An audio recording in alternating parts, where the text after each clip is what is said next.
Personal debt levels as a percentage of monthly income are the highest they've ever been in South Africa. It's about 71% for lowest earners and highest earners. And that's quite significant, in terms of if you have to spend 7 out of 10 rand to service your debt, like you're not going to get a lot left. As Africa's most industrialized economy dipped post-COVID, people became much more financially vulnerable and frustrated. We've seen a buy-down pattern massively. So from whatever they would have had currently or previously, the next car is usually a model below or a derivative below. And that trend has continued for the last 21 months, 24 months. Everyone servicing any type of debt is feeling the pinch regardless of age.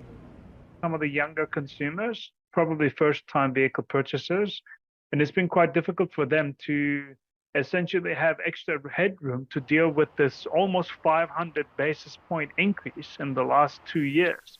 I don't think anyone would have expected it. And as you know, pretty much every single vehicle installment agreement in South Africa is related to prime rate. So anytime that rate moves up or down, you're going to feel it immediately. Several factors like the pandemic skewed the data over the past couple of years, but there is no hiding the fact that the motor vehicle sector's fortunes have changed. Electricity was sort of under control, and we still saw a 9.7% dip in passenger vehicles year-on-year related. Impairments and repossessions are probably the easiest way to see how the vehicle finance sector is doing. Very important to do a good credit analysis to get customers into wheels that they can afford so that they're in those wheels much longer, and we avoid the very undesirable process of repossessions. It's not all doom and gloom. Consumers are still active, but a little more cautious because of high interest rates. We are seeing a year-on-year and month-on-month increase in applications. Essentially, the appetite is there because Africans love their cars. They don't necessarily take them up, but that for us is a good indication of an industry that is still running strongly on its wheels.